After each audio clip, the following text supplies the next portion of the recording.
Nalinis na ang tumagas na mercury sa Dr. Jose Fabella Memorial Hospital sa Maynila. Dahil dito, sinabi ng pamunuan ng ospital na balik sa normal na ang kanilang pagbibigay ng serbisyong medikal. Ang ulat mula kay Joseph Parafina. Siniguro ng Department of Health na nasa ligtas ng sitwasyon ng buong compound ng Dr. Jose Fabella Memorial Hospital at balik na ito sa normal na sitwasyon. Ito matapos ang pagtagas ng mercury sa mga nasirang containers nito ilang araw na nakakaraan. Personal namin pinunta ng ospital at kapansin-pansing na labas-masok na nga ang mga tao rito na pawang walang anumang nangyari.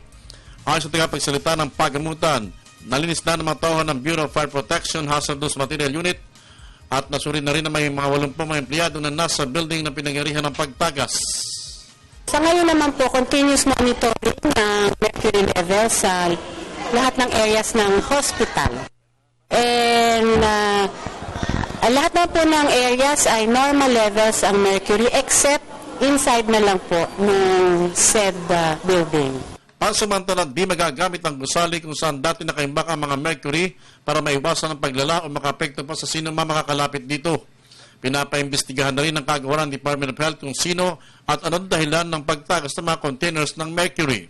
We are continuously monitoring them. Nabigyan naman po namin sila ng parang prophylactic medicines.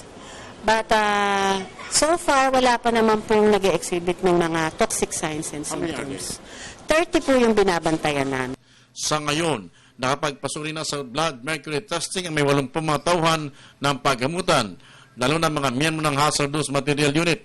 Iginit naman ng Secretary Ora ng Department of Health na sumunod na sa kautusan ng DOH sa mga health facilities sa phase-out ng mercury containers devices including amalgam.